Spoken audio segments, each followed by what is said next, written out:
اس آدمی کا تو کچھ پتہ ہی نہیں چلا، بالکل غائب ہی ہو گیا۔ ممکن ہے کہ گواہی دینے سے گھبرا گیا ہو، میں نے کہا۔ لیکن ملک صاحب، وہ تو گھر کا آدمی تھا، اس مکان کے اندر تھا، دوبارہ اس کی آواز ہی نہیں سنی۔ اسے دوڑتے ہوئے دیکھا بھی تھا، لیکن پھر میں اس کے پیچھے لگ گیا اور اس کا خیال میرے ذہن سے محو ہو گیا۔ وہاں بہت سے لوگ اکٹھے ہو گئے تھے، وہ بھی ان میں شامل ہوگا، لیکن وہ آگے نہیں آیا۔ آپ کا خیال ٹھیک ہی معلوم ہوتا ہے، وہ گواہی دینے سے گھبراتا ہوگا۔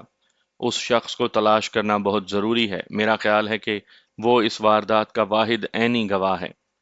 منظور احمد، جو بڑے غور سے ہماری گفتگو سن رہا تھا، اچانک بول پڑا، اصل قاتل وہی ہوگا جناب۔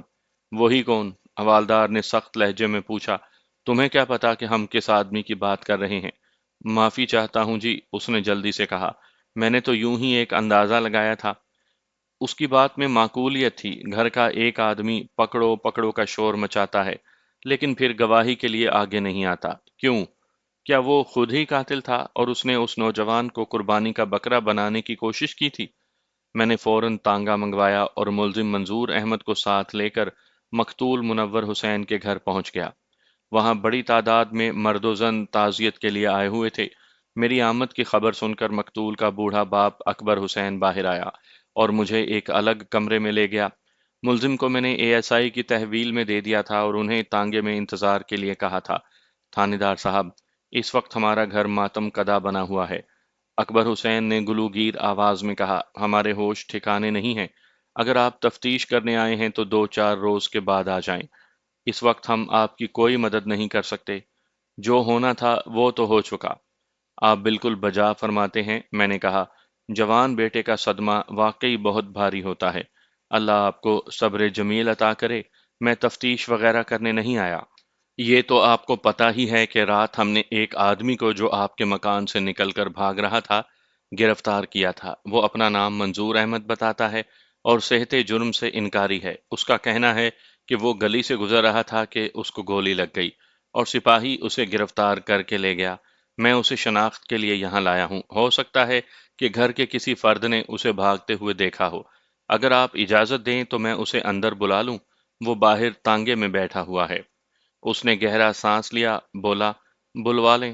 ویسے امید نہیں کہ گھر کا کوئی فرد اسے پہچان سکے۔ جب یہ واقعہ پیش آیا تو اس وقت ہم لوگ سو رہے تھے۔ میں نے دروازے میں جا کر اے ایس آئی کو آواز دی اور کہا کہ منظور کو اندر لے آئے۔ پھر اکبر حسین نے کہا، جس حوالدار نے ملزم پر گولی چلائی تھی، اس کا کہنا ہے کہ گھر کا کوئی آدمی ملزم کے پیچھے دوڑ رہا تھا اور پکڑو پکڑو کا شور مچا رہا تھا۔ ہمیں اس آدمی کی گواہی چاہیے۔ وہ بھویں سکیڑ کر سوچنے لگا، پھر بولا، شور تو میں نے بھی سنا تھا، مگر میں یہ سمجھا تھا کہ شور مچانے والا آپ کا آدمی تھا۔ اب آپ کہہ رہے ہیں کہ شور صحن کے اندر سے ہی سنائی دیا تھا، مگر وہ آدمی کون ہو سکتا ہے؟ گزشتہ رات گھر میں کتنے افراد تھے؟ اس نے گلوگیر لہجے میں جواب دیا، جو 2 اللہ کو پیارے ہو گئے، ان کے علاوہ کل 4 افراد تھے۔ میں، میری گھر والی، میری بیٹی رضیہ اور چھوٹا بیٹا تنویر۔ آپ ان افراد کو یہاں بلا لیں تاکہ یہ بھی ملزم کو دیکھ لیں۔ اس سے زیادہ میں آپ کو اور کوئی تکلیف نہیں دوں گا۔ منظور احمد اے ایس آئی کی نگرانی میں کمرے میں پہنچ گیا۔ وہ زخمی ہونے کی وجہ سے سہارے کے بغیر نہیں چل سکتا تھا۔ اکبر حسین اپنے بیوی بچوں کو بلا لایا۔ رضیہ کی عمر 19-20 سال کے لگ بھگ تھی، تنویر اس سے چھوٹا تھا، اس کی عمر 13 یا 14 سال کے قریب معلوم ہوتی تھی۔ ان سب نے اجنبی نظروں سے منظور احمد کو دیکھا۔ اکبر حسین کی معمر بیوی، جس کی نظر کمزور تھی، دیر تک منظور احمد کو گھورتی رہی۔ پتہ نہیں یہ تھا یا کوئی اور تھا۔ اس نے کہا، کل 11-12 بجے ایک آدمی ممتاز سے ملنے تو آیا تھا۔ اس وقت میرے اور دلہن کے سوا گھر میں اور کوئی نہیں تھا۔ سب اپنے اپنے کاموں پر گئے ہوئے تھے۔ میں نے دیکھا، منظور احمد فرش پر بیٹھ گیا تھا اور اس نے سر نیچے کر لیا تھا۔ کیا دلہن نے بتایا نہیں کہ ملنے والا کون تھا؟ اس نے کہا تھا کہ وہ منور کا کوئی دوست تھا۔ باقی افراد نے بھی منظور احمد کو نہیں پہچانا۔ میں نے ان سب کو مخاطب کر کے کہا، کل رات واردات کے فوراً بعد کسی آدمی نے پکڑو پکڑو کا شور مچایا تھا۔ اس آدمی کا پتہ نہیں چل رہا کہ وہ کون تھا۔ آپ میں سے تو کسی نے اس آدمی کو نہیں دیکھا۔ میں نے محسوس کیا کہ تنویر کچھ کہنا چاہ رہا تھا لیکن جھجک محسوس کر رہا تھا۔ ہاں بیٹے، میں نے اس کی حوصلہ افزائی کی۔ تم شاید کچھ کہنا چاہتے ہو۔